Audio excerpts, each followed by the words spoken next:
வணக்கம் அன்பு மாணவ செல்வங்களே. இன்னைக்கு நாம photosynthesis in higher plants அந்த லெசன்ல photosynthetic pigments ஒளிச்சேர்க்கை நிறமிகள் அதை பற்றி தான் பார்க்க போறோம். நீங்க உங்களை சுத்தி நிறைய தாவரங்களை பார்த்துருக்கலாம். அந்த தாவரத்தினுடைய இலைகள் பார்த்துட்டீங்கன்னா ஒவ்வொன்றும் ஒவ்வொரு டைப்ல இருக்கும்ல, அதனுடைய நிறங்களும் வேறுபட்டு காணப்படும். இப்போ பார்த்துட்டீங்கன்னா ஒரே தாவரத்துல இருக்கக்கூடிய இலைகள் பசுமையாக தான் இருக்குது, பச்சை கலரில் தான் இருக்குது, ஆனால் டிஃப்ரெண்ட் கலர்ஸில் இருக்குது, டிஃப்ரெண்ட் ஷேட்ஸ் ஆஃப் க்ரீனில் இருக்குது. சில தாவரங்கள் பாருங்கள் எல்லோ, ஆரஞ்சு இந்த மாதிரியான நிறத்தில் இருக்குது. இங்கே பாருங்கள் ஒரே இலை தான், அந்த ஒரே இலையில் பல்வேறு நிறங்கள் எல்லாம் பார்க்குறீங்கல்ல. ஸோ இதுக்கெல்லாம் என்ன காரணமாக இருக்கும் அப்படின்னு என்னைக்காவது யோசிச்சிருக்கீங்களா? இந்த உயர் தாவரங்களில் இலைகளில் பல வண்ணங்கள் காணப்படுவதற்கு நிறைய காரணங்கள் இருக்கலாம். அதனுடைய ஏஜாக இருக்கலாம். தளிர் இலை ஒரு நிறத்திலும், முதிர்ந்த இலைகள் இன்னொரு நிறத்திலையும், செனசன்ஸ் லீஃப்னு சொல்லுவோம்ல, பழுத்து விழக்கூடிய இலை அது வேறு நிறத்திலே இருக்கிறத பார்க்கலாம். அல்லது பருவ காலங்களுக்கு ஏற்ப மாறுபடக்கூடியதாக இருக்கலாம். அல்லது ஒளி அதிகமாக கிடைக்கக்கூடிய இடத்துல இருக்கக்கூடிய தாவரத்தினுடைய இலைகள் ஒரு மாதிரியும், நிழல்ல இருக்கக்கூடிய இலைகள் இன்னொரு மாதிரியும் இருக்கலாம். இந்த மாதிரி பல்வேறு காரணங்கள் இருக்கலாம். ஆனால் இந்த இலைகளின் நிறங்களுக்கு என்ன காரணம் அப்படிங்கிறத நம்ம இப்போ பார்க்க போகிறோம். இந்த இலைகள் பல்வேறு வண்ணத்தில் இருக்குது இல்லையா? ஸோ இதற்கான காரணத்தை நம்ம தெரிந்துக்கிறதுக்கு குரோமட்டோகிராஃபி எக்ஸ்பெரிமெண்ட் பண்ணுறோம். இதற்கு நம்ம என்ன செய்யணும் அப்படின்னா, தாவரத்தின் இலைகளை எடுத்து அதை அசிட்டோன் விட்டு நல்லா கிரைண்ட் பண்ணி அதனுடைய இலைச்சாறு மட்டும் எடுத்து வச்சுக்கணும். இப்போது இதில் ஒரு குரோமட்டோகிராஃபி பேப்பரை எடுத்துக்கணும். நமக்கு தேவைக்கேற்ப அதனோட எட்ஜை இந்த மாதிரி கட் பண்ணி வச்சுக்கலாம். இந்த எட்ஜில் இருந்து ஒரு 1.5 அல்லது ஒரு 2 சென்டிமீட்டர்ஸ் மேலே ஒரு லைன் போட்டு வச்சுக்கணும் பென்சிலால். எதற்காக அப்படின்னா மார்க்கிங்காக நம்ம அதில் லைன் போட்டு வச்சுக்கிறோம்.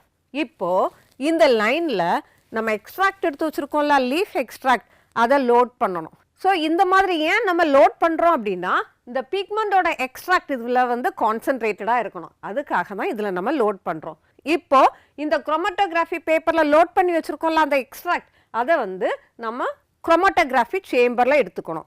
இதில் பயன்படுத்தக்கூடிய பேப்பர், குரோமட்டோகிராஃபி பேப்பர் என்ன தெரியுமா? வாட்ஸ்மேன் நம்பர் 1. ஏன் அப்படின்னா இதனுடைய குவாலிட்டிக்காக இதை யூஸ் பண்ணுறாங்க. இப்போது இதில் குரோமட்டோகிராஃபி சேம்பரை ரெடி பண்ணிடணும். இந்த குரோமட்டோகிராஃபி சேம்பரில் நம்ம என்ன எடுக்கணும் அப்படின்னா, பெட்ரோலியம் ஈத்தரும் அசிட்டோன் மிக்சரையும் எடுத்துக்கிறோம். இந்த petroleum and acetone mixture mobile ஃபேஸாக ஆக்ட் பண்ணும். வைரஸ் இந்த வாட்ஸ்மேன் பேப்பரில் நம்ம பிக்மெண்ட் லோட் பண்ணி வச்சுருக்கோம்ல, அது ஸ்டேஷ்னரி ஃபேஸாக இருக்கும். இப்போ இந்த ஸ்டேஷ்னரி ஃபேஸை இந்த மொபைல் ஃபேஸில் டச் பண்ணும்படி வச்சு கார்க் வச்சு நம்ம க்ளோஸ் பண்ணி வச்சிடணும். இது என்ன கார்க் அப்படின்னா, கார்க்கை ஸ்ப்ளிட் பண்ணி வச்சுருப்போம். இந்த 2 கார்க்குக்கு இடையிலேருந்து தான் இந்த வாட்ஸ்மேன் பேப்பரை வச்சுருப்போம். ஸோ இதை கொஞ்சம் நேரம் வச்சு பார்த்தோம் அப்படின்னா, இந்த சால்வன் இந்த ஸ்டேஷ்னரி ஃபேஸ் இருக்குல்ல, இந்த வாட்ஸ்மேன் பேப்பர் இருக்குல்ல, அதில் மூவ் ஆகும். இதில் மூவ் ஆகும் போது என்ன ஆகும் அப்படின்னா, நம்ம லோட் பண்ணி வச்சுருந்த பிக்மெண்ட்டும் இதில் செப்பரேட்டாக தொடங்கும். கொஞ்ச நேரம் கழித்து பார்க்கும்போது இந்த மாதிரி தான் நம்ம வச்சுருக்க குரோமட்டோகிராஃபி சேம்பருக்குள்ளாடி தெரியும். இதை நம்ம வெளியில் எடுத்து அந்த குரோமட்டோகிராஃபி பேப்பரை குரோமட்டோகிராம் அப்படின்னு சொல்லுவோம். இப்போது அதை வெளியில் எடுத்து ட்ரை பண்ண வச்சுட்டு நம்ம அதில் பார்த்தோம் அப்படின்னா இந்த மாதிரி டிஃப்ரெண்ட் ஷேட்ஸ் தெரியும். இதுலேருந்து நமக்கு என்ன தெரியுது அப்படின்னா, ஒரே தாவரத்தினுடைய இலைகள் தான் எடுத்தோம், பச்சை நிறத்தில் உள்ள தாவர இலைகளை மட்டும்தான் எடுத்தோம். ஆனால் 4 different shades of pigments colour அதில் நமக்கு தெரியுதுல்ல. ஸோ இதை நம்ம ஈஸியாக சார்ட் அவுட் பண்ணலாம். எப்படி அப்படின்னா, அதனுடைய நிறத்தை பேஸ் பண்ணி அது என்ன பிக்மெண்ட் அப்படிங்கிறத கண்டுபிடிக்கலாம். இந்த பிக்மெண்ட் என்னெல்லாம் இருக்குது பாருங்கள்: chlorophyll A, chlorophyll B, xanthophyll and carotene. இந்த குளோரோஃபில் ஏயும் பியும் காமனாக நம்ம என்ன சொல்லுவோம்? குளோரோஃபில் பிக்மெண்ட்ஸ் அப்படின்னு சொல்லுவோம் இல்லையா? கரோட்டினே சாந்தோஃபிலே என்ன சொல்லுவோம்? கரோட்டினாய்ட்ஸ் அப்படின்னு சொல்லுவோம். ஸோ இதுதான் குளோரோஃபில் பி, இதுதான் குளோரோஃபில் ஏ அப்படிங்கிறத எப்படி கண்டுபிடிச்சோம் அப்படின்னா, அதனுடைய நிறத்தை வைத்து தான். குளோரோஃபில் ஏ என்ன கலரில் இருக்கும் அப்படின்னா, பிரைட் ப்ளூ கிரீன் கலரில் இருக்கும். குளோரோஃபில் பி என்ன கலரில் இருக்கும் அப்படின்னா, எல்லோ கிரீன் கலரில் இருக்கும். சாந்தோஃபில் எல்லோ கலர்லேயும், carotenoid yellow to yellow orange கலர்லேயும் இருக்கும். இந்த கலர் தான் இந்த டிஃப்ரெண்ட் பிக்மெண்ட்ஸை ஐடென்டிஃபை பண்ணுறதுக்கு நமக்கு ஹெல்ப்ஃபுல்லாக இருக்கிறது. அப்போது ஒரு தாவரத்தில் பச்சை நிறத்தில் இருந்தாலும் அது ஒரே நிறமி அல்ல, வேற வேற நிறமிகள் சேர்ந்து தான் அந்த கலரை கொடுக்குது அப்படிங்கிறது நமக்கு தெரியுது இல்லையா? Pigments are organic substances that have an ability to absorb light at specific wavelength. ஒரு ஸ்பெசிஃபிக் வேவ்லெங்க்ல உள்ள லைட்டை அப்சார்ப் பண்ணக்கூடிய கெப்பாசிட்டி உள்ள ஆர்கானிக் சப்ஸ்டன்சஸை நம்ம என்ன சொல்கிறோம்? பிக்மெண்ட் அப்படின்னு சொல்கிறோம். ஃபார் எக்ஸாம்பிள், இப்போது குளோரோஃபில் ஏ எடுத்துக்கோங்க. இந்த குளோரோஃபில் ஏ எங்கே அப்சார்ப் பண்ணுது? எந்த லைட்டை அப்சார்ப் பண்ணுது? ப்ளூ லைட்டை அப்சார்ப் பண்ணுது. இது வேற எங்கேயாவது அப்சார்ப் பண்ணுதா பாருங்க. இங்கே ஒரு பீக் இருக்குது. குளோரோஃபில் ஏக்கு வேற எந்த இடத்துல பீக் இருக்குது? ரெட்ல பீக் இருக்குல்ல. ஸோ அப்போ நமக்கு என்ன தெரியுது? இந்த ஸ்பெக்ட்ரம் ஆஃப் லைட்டில் ப்ளூ ரீஜியன்லேயும் ரெட் ரீஜியன்லேயும் அது அப்சார்ப் பண்ணுது, லைட் அப்சார்ப் பண்ணுது அப்படின்னு அர்த்தம். அப்போ ஃபோட்டோசிந்தட்டிக்கலி ஆக்டிவ் ரேடியேஷன் எது? 400 to 700 நானோமீட்டர்ஸ் லைட் தான். ஆனால் ஒவ்வொரு பிக்மெண்ட்டுக்கும் அதனுடைய பீக், அதை அப்சார்ப் பண்ணக்கூடிய வேவ்லெங்த் வந்து டிஃபர் ஆகுது. ஸோ இதுதான் பிக்மெண்ட்ஸ். Pigments are organic substances that have an ability to absorb light at specific wavelength. Okay, இதில் நிறைய பிக்மெண்ட் பார்க்குறோம். இதில் எந்த பிக்மெண்ட் வந்து உலகத்திலே அதிகமாக காணப்படுது அப்படிங்கிறது உங்களுக்கு தெரியுமா? ஓகே, இதோட ஆன்சரை பின்னாடி பார்ப்போம். இப்போது இந்த பிக்மெண்ட்ஸோட வேலை என்ன அப்படிங்கிறத இதில் பார்ப்போம். டிஃப்ரெண்ட் பிக்மெண்ட்ஸ் நம்ம பார்த்தோம். இதெல்லாம் chlorophyll A, chlorophyll B and carotenoids. இப்போது இந்த பிக்மெண்ட்ஸோட அப்சார்ப்ஷன் லெவல் எப்படி இருக்குது, அது லைட்டை எப்படி அப்சார்ப் பண்ணுது அப்படிங்கிறதான் இங்கே பார்க்க போகிறோம்.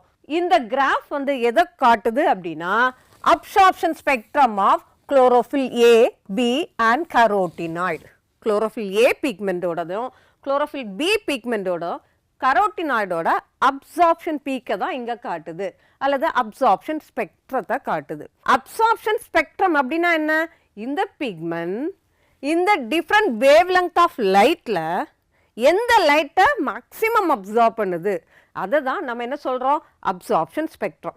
அப்சார்ப்ஷன் ஸ்பெக்ட்ரத்தை எக்ஸ்பிரஸ் பண்ணுறதுக்கு நம்ம கிராஃபில் பிளாட் பண்ணியிருக்கோம். எக்ஸ் ஆக்சிஸில் எது எடுத்திருக்கோம்? Different wavelength of lights. Light ranges from 400 to 700 nanometer. அந்த டிஃப்ரெண்ட் வேவ் லெங்த் ஆஃப் லைட்டை எக்ஸ் ஆக்சிஸ்லையும் ஒய் ஆக்சிஸில் என்ன எடுத்திருக்கோம்? Absorption of light by different pigment. Absorption of light by chloroplast pigments. Chloroplast pigments என்னது? Nothing but chlorophyll A, B as well as carotenoids. இதில் பாருங்க, இது குளோரோஃபில் பி பிக்மெண்ட்ஸ், இது கரோட்டினாய்ட்ஸ், இது குளோரோஃபில் ஏ. இந்த குளோரோஃபில் ஏயோட பீக் அல்லது மேக்ஸிமம் அப்சார்ப்ஷன் எங்கே இருக்குது பாருங்க?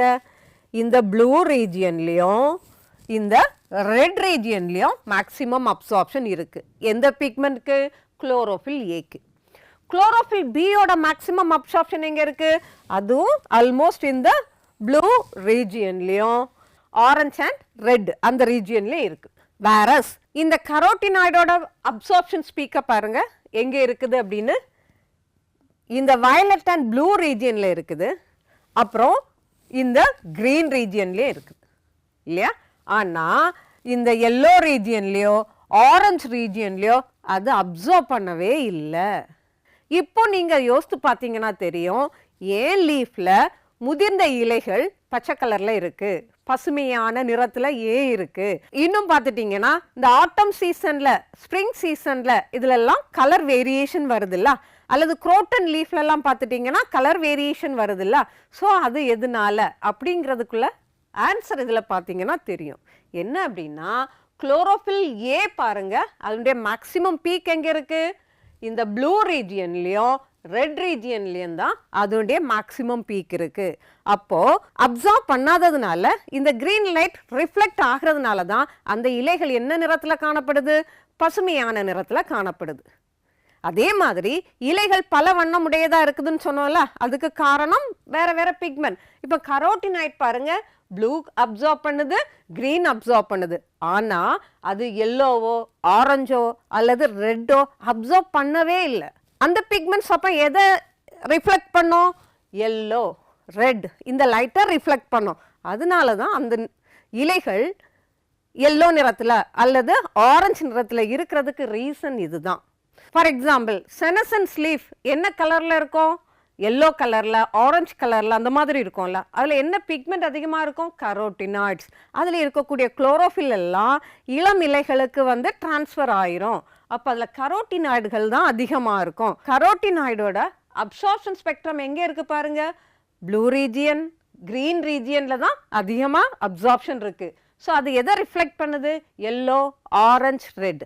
அதனால தான் இந்த பழுத்து விழப்போகுதுல்ல அந்த இலைகள் வந்து இந்த எல்லோ கலரில், ஆரஞ்சு கலரில் அல்லது ரெட் கலர்லாம் டேர்ன் ஆகிறது. இதுதான் ரீசன். நம்ம இப்போ இந்த பிக்மெண்ட்ஸோட ஆக்ஷன் ஸ்பெக்ட்ரத்தை பார்க்க போகிறோம்.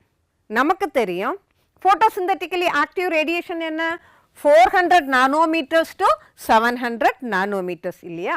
இந்த கிராஃபில் எக்ஸ் ஆக்சிஸில் as usual wavelength of லைட்டாக காட்டியிருக்காங்க. ஒய் ஆக்சிஸில் என்ன காட்டியிருக்காங்க அப்படின்னா ரேட் ஆஃப் ஃபோட்டோசிந்தசிஸ். இந்த ரேட் ஆஃப் ஃபோட்டோசிந்தசிஸை எப்படி கால்குலேட் பண்ணுறாங்க அப்படின்னா அதில் எவ்வளவோ ஆக்சிஜன் ரிலீஸ் ஆகுது அப்படின்னு. ஃபோட்டோசிந்தட்டிக் ரியாக்ஷனில் ரியாக்டன்ட் என்னதெல்லாம்? கார்பன் டை ஆக்சைடும் வாட்டரும் இல்லையா? ப்ராடக்ட்ஸ் என்னதெல்லாம்? கார்போஹைட்ரேட்டும் ஆக்சிஜனும். ஸோ இதை ஈஸியாக எப்படி கால்குலேட் பண்ணலாம் அப்படின்னா ஃபோட்டோசிந்தட்டிக் ரேட்டை எவ்வளவு ஆக்சிஜன் ரிலீஸ் ஆகுதோ அதுக்கு தகுந்தாப்புல அங்கே ஃபோட்டோசிந்தசிஸ் ஹையாக இருந்திருக்கும் அப்படிங்கிறது நமக்கு தெரியும்ல. ஸோ இதை எப்படி மெஷர் பண்ணுறாங்க ஃபோட்டோசிந்தட்டிக் ரேட்டை? By measuring the amount of oxygen release during photosynthesis. இந்த கிராஃபை பார்த்துட்டிங்கன்னா தெரியும், இங்கே மேக்ஸிமம் ஃபோட்டோசிந்தட்டிக் ப்ரொடக்ஷன் எங்கே இருக்குது? இந்த ப்ளூ ரீஜியன்லேயும் ரெட் ரீஜியன்லேயும். குளோரோஃபில் ஏயோட மேக்ஸிமம் அப்சார்ப்ஷன் எங்கே இருந்து? இதே ப்ளூ ரீஜியன்லேயும் ரெட் ரீஜியன்லேயும் தான் மேக்ஸிமம் அப்சார்ப்ஷன் இருந்ததுல்ல. ஸோ இந்த ரெண்டு பீக்கும் நமக்கு என்ன சொல்லுது அப்படின்னா ரெண்டு ஃபோட்டோ சிஸ்டம் இருக்குது, அந்த ரெண்டு ஃபோட்டோ சிஸ்டமும் சைமல்டேனியஸாக ஒர்க் ஆகுது அப்படிங்கிறதும் நமக்கு இதில் தெரியுது. ஸோ குளோரோஃபில் ஏ பிக்மெண்ட் ஃபோட்டோசிந்தசிஸில் ஒரு மிகப்பெரிய ரோல் ப்ளே பண்ணுது அப்படிங்கிறதும் இந்த கிராஃபை பார்த்தா நமக்கு தெரியுதுல்ல. இப்போ என்ன பண்ணாங்க அப்படின்னா இந்த அப்சார்ப்ஷன் ஸ்பெக்ட்ரத்தையும் ஃபோட்டோசிந்தட்டிக் ரேட் அதாவது ஆக்ஷன் ஸ்பெக்ட்ரத்தையும் ஒன்றுக்கு மேலே ஒன்று வச்சு சூப்பர் இம்போஸ் பண்ணாங்க. சூப்பர் இம்போஸ்னானது ஒன்றுக்கு மேலே ஒன்று வச்சாங்க. அப்போ ரெண்டும் பார்த்தீங்க அப்படின்னா மேக்ஸிமம் அப்சார்ப்ஷன் ஆஃப் லைட்டும் எங்கே இருக்குது? 400 and 700 nanometre. That is in the blue region as well as red region. Photosynthetic ரேட்டும் எங்கே ஹையாக இருக்குது? இந்த ப்ளூ ரீஜியன்லேயும் ரெட் ரீஜியன்லேயும் தான். அப்போது இந்த அப்சார்ப்ஷன் ஸ்பெக்ட்ரமோ ஆக்ஷன் ஸ்பெக்ட்ரமோ ஒன்று போலே இருக்குதா அப்படின்னா இல்லை. இந்த ரேட் ஆஃப் ஃபோட்டோசிந்தசிஸ் பார்த்துட்டிங்கன்னா ப்ளூ அண்ட் ரெட்டில் ஹையாக இருக்குது. இன் பிட்வீன் பாருங்கள், இந்த 500 நானோமீட்டர், 600 நானோமீட்டர் ஆர் 650 நானோமீட்டர் அங்கேயும் ரேட் ஆஃப் ஃபோட்டோசிந்தசிஸ் இருக்குது. அப்போ குளோரோஃபில் ஏ மட்டும்தான் இதில் இன்வால்வ் ஆகுது அப்படின்னா இந்த ரெண்டு இடத்துல மட்டும்தான் பீக் இருந்திருக்கணும் இல்லையா? இந்த ஒயிட் ஸ்பெக்ட்ரம் ஆஃப் லைட்டை அப்சர்வ் பண்ணி ஃபோட்டோசிந்தசிஸை இன்னும் எஃபிஷியண்டாக பண்ணுறதுக்கு ஹெல்ப் பண்ணுறது யார்? Some other pigments. அதை தான் நம்ம என்ன சொல்கிறோம்? ஆக்சசரி பிக்மெண்ட்ஸ்னு சொல்கிறோம். இந்த குளோரோஃபில் ஏ என்ன சொல்கிறோம்? கோர் பிக்மெண்ட் அல்லது சீஃப் பிக்மெண்ட் அப்படின்னு சொல்கிறோம். ஸோ நான் ஏற்கனவே ஒரு கொஷின் உங்ககிட்ட கேட்டேன்ல, உலகத்தில் எந்த பிக்மெண்ட் அதிகமாக காணப்படுது அப்படின்னு. அதுக்கு ஆன்சர் என்னது? இந்த குளோரோஃபில் ஏ பிக்மெண்ட் தான். ஏன் இந்த குளோரோஃபில் ஏ பிக்மெண்ட் அபண்டண்டாக இருக்குது அப்படின்னா எல்லா க்ரீன் பிளான்ட்ஸ்லேயும் இந்த குளோரோஃபில் ஏ பிக்மெண்ட் இருக்கும். ஃபோட்டோசிந்தசிஸ் செய்யக்கூடிய எல்லா பிளான்ட், அதாவது ஆல்கியாக இருந்தாலும் சரி, பிரயோஃபைட்டாக இருந்தாலும் சரி, டெரிடோஃபைட், ஜிம்னோஸ்பம், ஏஞ்சியோஸ்பம் எல்லா தாவரங்கள்லேயும் குளோரோஃபில் ஏ பிக்மெண்ட் இருக்கும். வேற அதர் பிக்மெண்ட்ஸ் இருக்குல்ல, ஆக்சசரி பிக்மெண்ட்ஸ்னு சொல்கிறோம்ல, அது சர்டன் காம்பினேஷனில் தான் இருக்கும். இப்போ உங்களுக்கு ஒரு டவுட் வரலாம், certain bacteria are also involving in photosynthesis இல்லையா? ஸோ அந்த பாக்டீரியாவில் குளோரோஃபில் ஏ இருக்குமா? இருக்காது. குளோரோஃபில் ஏ இருக்கக்கூடிய பிளான்ட்ஸில் மட்டும்தான் water molecule will act as hydrogen donor. இந்த பாக்டீரியாவில் என்ன இருக்காது? குளோரோஃபில் ஏ இருக்காது. அங்கே ஒரு ஸ்பெஷல் டைப் ஆஃப் குளோரோஃபில் இருக்கும், அதை நம்ம என்ன சொல்லுவோம்? பாக்டீரியோ குளோரோஃபில்னு சொல்லுவோம்ல. ஸோ இந்த பாக்டீரியாவில் வாட்டர் வந்து ஹைட்ரஜன் டோனாராக இருக்க முடியாது. அங்கே என்ன ஹைட்ரஜன் டோனாராக இருக்கும்? ஹைட்ரஜன் சல்ஃபைட் H2S தான் அங்கே ஹைட்ரஜன் டோனாராக இருக்கும். ஸோ குளோரோஃபில் ஏ எங்கே இருக்காது? பாக்டீரியாவில் குளோரோஃபில் ஏ இருக்காது. ஆக்சசரி பிக்மெண்ட்ஸ் அப்படின்னா என்ன? All pigments other than chlorophyll A are called as accessory pigments. Chlorophyll A என்ன சொல்கிறோம்? கோர் பிக்மெண்ட்ஸ் அப்படின்னு சொல்கிறோம்ல. இந்த ஆக்சசரி பிக்மெண்ட்ஸ்க்கு 2 ரோல் இருக்குது. என்ன அப்படின்னா, ஒன்று they act as antenna molecule. Antenna மாலிகுல்னா என்ன? They absorb light of different wavelength and transfer energy to chlorophyll molecule. Chlorophyll A molecule அதுதான் ரியாக்ஷன் சென்டரில். இந்த குளோரோஃபில் ஏ மாலிகுலுக்கு இந்த ஆக்சசரி பிக்மெண்ட்ஸ் எல்லாம் என்ன செய்யும் அப்படின்னா, லைட்டை அப்சர்வ் பண்ணி அது குளோரோஃபில் ஏக்கு ட்ரான்ஸ்ஃபர் பண்ணோம். இந்த ஆக்சசரி பிக்மெண்ட்ஸால் டைரக்டாக ஃபோட்டோசிந்தசிஸில் இன்வால்வ் ஆக முடியாது.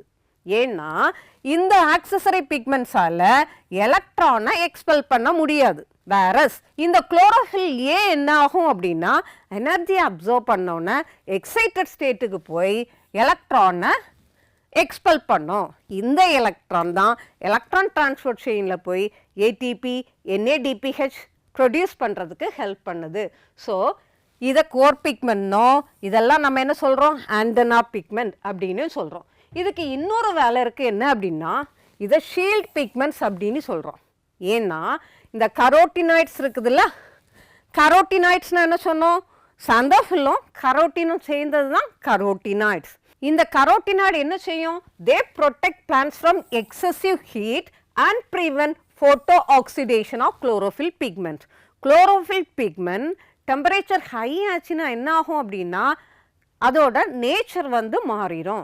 ஸோ தட் இந்த கரோட்டினாய்ட்ஸ் என்ன செய்யும் அப்படின்னா, white spectrum of light observe பண்ணி குளோரோஃபில் ஏ மாலிகுலுக்கு ட்ரான்ஸ்ஃபர் பண்ணுறதுனால they can prevent themselves from photo oxidation damage அப்படிங்கிற ஒரு பெரிய வேலையை பண்ணுது.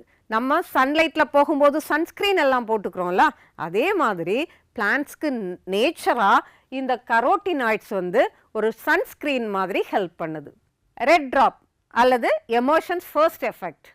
எமோஷன் வந்து குளோரல்லா அப்படிங்கிற ஆல்கேல, யூனிசெல்லார் ஆல்கேல ஒரு ஆய்வு மேற்கொண்டார். என்ன அப்படின்னா, மோனோக்ரோமேட்டிக் லைட்டை அவர் அந்த குளோரல்லா ஆல்கேல கொடுத்து அதோட குவாண்டம் ஈல்டை மெஷர் பண்ணார்.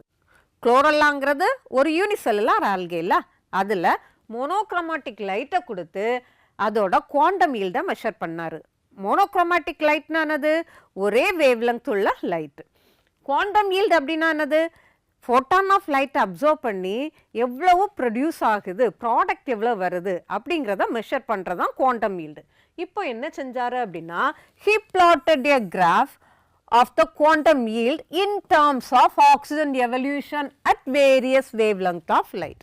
ஒவ்வொரு லைட்டாக அவர் பாஸ் பண்ணார்ல, ஒவ்வொரு லைட்லேயும் அதோட குவாண்டம் ஈல்டு எவ்வளோ கிடச்சிது. குவாண்டம் ஈல்டை நம்ம எப்படி கண்டுபிடிக்கிறோம், ஆக்சிஜன் எவல்யூஷன். ஃபோட்டோசிந்தசிஸில் ஆக்சிஜன் எவ்வளவோ இவால்வ் ஆகுதோ அதுக்கு தகுந்தாப்புல ஃபோட்டோசிந்தசிஸ் ரேட் இருக்குதுன்னு அர்த்தம் இல்லை. அதை பேஸ் பண்ணி தான் அந்த கிராஃபில் பிளாட் பண்ணார்.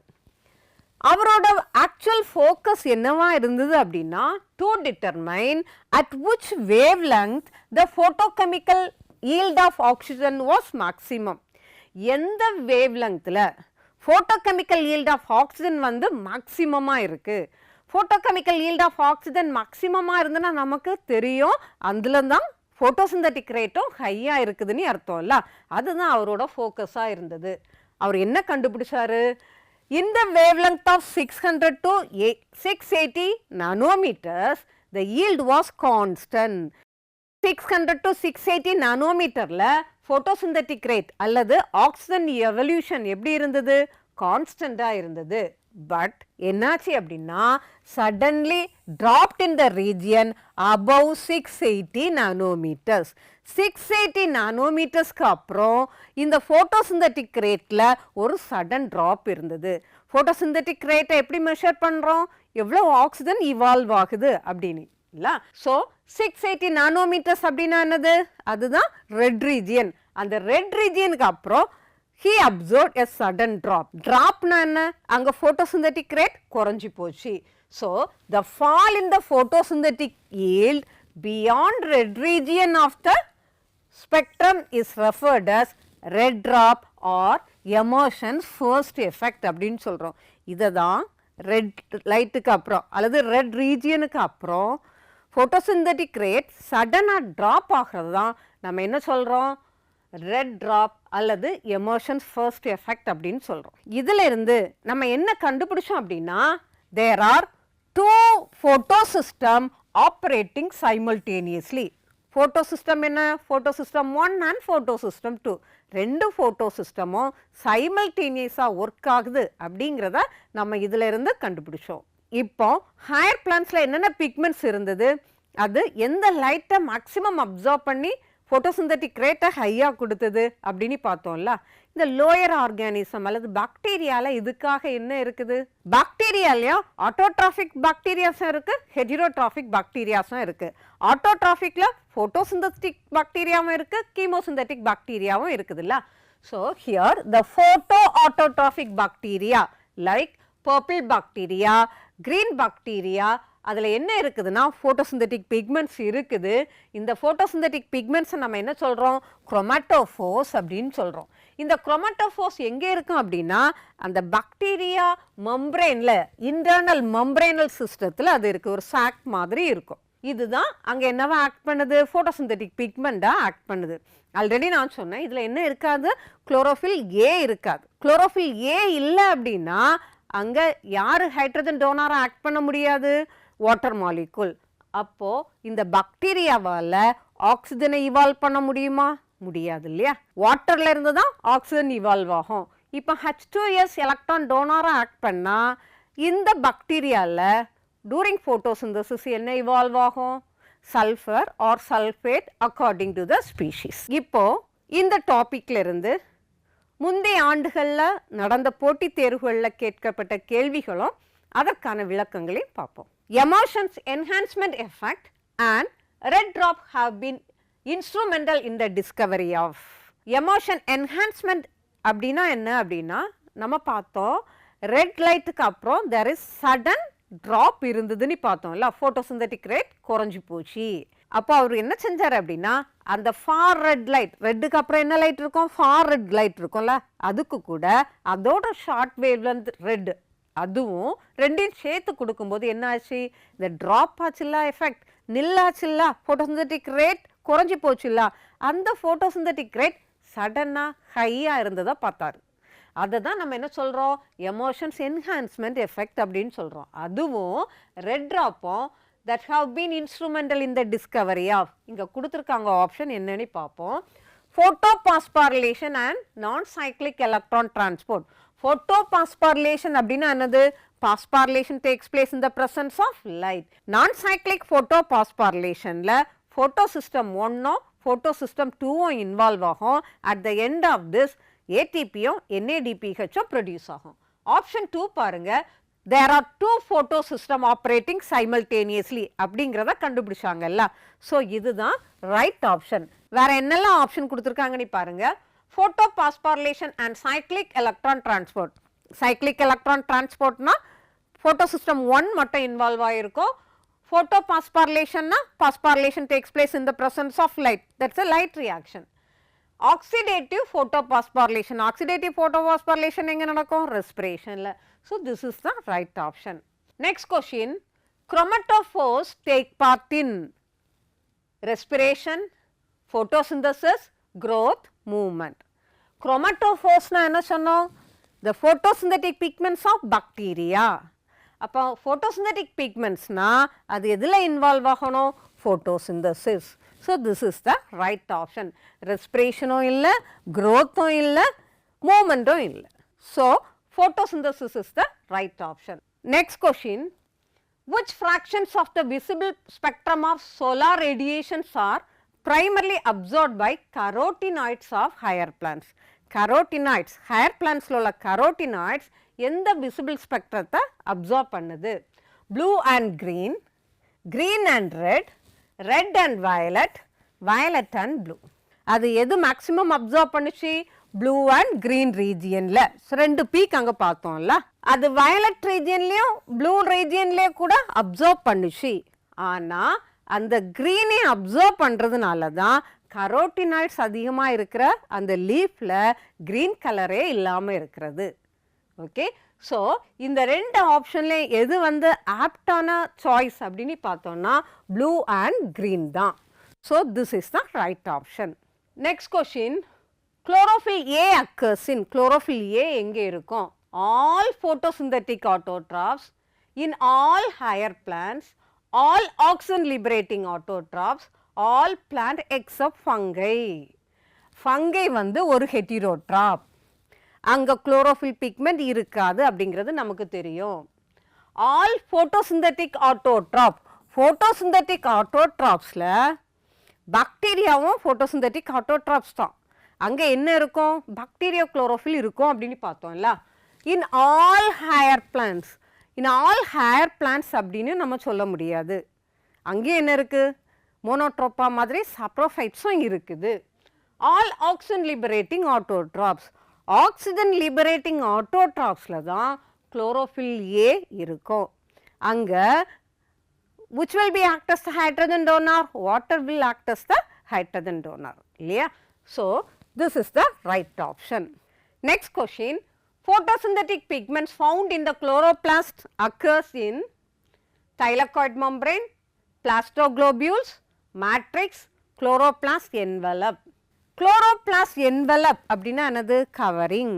குளோரோபிளாஸ்ட்க்கு ஒரு அவுட்டர் கவரிங் இருக்கு, ஒரு இன்னர் கவரிங் இருக்குல்ல. ஸோ இந்த கவரிங்ல அந்த பிக்மெண்ட் இருக்குதா? இல்லை. மேட்ரிக்ஸ்னானது இந்த ரெண்டு என்வலப்பும் outer and inner covering enclose பண்ணியிருக்கிற அந்த ஃப்ளூயிட் மேட்டரை தான் நம்ம என்ன சொல்லுவோம்? மேட்ரிக்ஸ். அதில் இருக்கா? அதுலேயே இல்லை. பிளாஸ்டோக்ளோபியூல்ஸ் அப்படின்னா என்ன? குளோரோபிளாஸ்டில் இருக்கக்கூடிய மைன்யூட் மல்டிஃபங்க்ஷனல் குளோபியுலார் லைக் ஆர்கனலை தான் நம்ம என்ன சொல்கிறோம்? பிளாஸ்டோக்ளோபியூல்ஸ். இது லிப்பிட் எல்லாம் இருக்குல்ல, குளோரோபிளாஸ்டில் இருக்கிற லிப்பிட் கூட அசோசியேட் ஆனது. ஸோ இதுவும் ரைட் ஆப்ஷன் இல்லை. Thylakoid membrane. தைலகாய்டு மெம்பரேன் என்னது? தைலகாய்டு மெம்பரேன் எப்படி இருக்கும்? சின்ன சின்ன சாக்ஸ் மாதிரி இருக்கும்ல, சின்ன சின்ன பை போன்ற தட்டு போன்ற அமைப்புடையது. இது ஒன்றுக்கு மேலே ஒன்று அரேஞ்ச் ஆகி ஸ்டாக்காக இருக்கும். இந்த ஸ்ட்ரக்சர்க்குள்ளாடி தான், இந்த மெம்பரேனில் தான் என்ன இருக்கும்? இந்த குளோரோஃபில் ஃபோட்டோசிந்தட்டிக் பிக்மெண்ட்ஸ் இங்கே தான் இருக்கும். அது குளோரோஃபில்லாக இருந்தாலும் சரி, கரோட்டினாய்டாக இருந்தாலும் சரி, சாந்தோஃபில்லாக இருந்தாலும் சரி, எல்லாமே எங்கே இருக்கும்? இந்த தைலகாய்டு மெம்பரேனில் தான் இருக்கும். So which is the right option? Thylakoid membrane is the right option. அன்பு மாணவ செல்வங்களே, இது வரைக்கும் ஃபோட்டோசிந்தசிஸ் இன் ஹையர் பிளான்ட்ஸ் இந்த லெசனில் பிக்மெண்ட்ஸ் இன்வால்வ் இன் ஃபோட்டோசிந்தசிஸ் பார்த்தோம். இந்த டாப்பிக்லேருந்து போட்டித் தேர்வுகளில் கேட்கப்பட்ட கேள்விகளும் அதற்கான விடைகளையும் கூட பார்த்தோம். இது கண்டிப்பாக உங்களுக்கு பிரயோஜனமாக இருக்கும் அப்படின்னு நம்புகிறேன். இன்னொரு வீடியோவில் உங்களை சந்திக்கிறேன். Wish you all the best. Stay blessed. Thank you.